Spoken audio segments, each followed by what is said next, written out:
এখন আমি চলে এসেছি আগ্রার তাজমহল। হ্যালো, আসসালামু আলাইকুম। তবে এটি আগ্রার তাজমহল নয়, এটি ভিন্ন জগৎ ছোট আকারে তৈরি করা হয়েছে। নকশাটা ওটাই করা হয়েছে যেন মানুষ আগ্রার তাজমহলের কিছুটা ধারণা এখানে এলে পেতে পারে। যেহেতু এখন শীতকাল, পানি নাই, এই জায়গাতেই পানি থাকে, সে পানিটা এখন নাই, পানি শুকিয়ে গিয়েছে।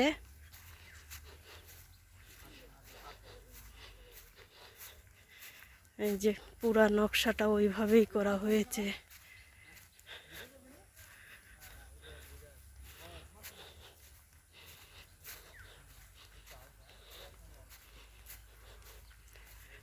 তাজমহলটা অবশ্য স্বপ্নপুরীতে নাই, ভিন্ন জগতেই করা হয়েছে। আল্লাহ হাফেজ।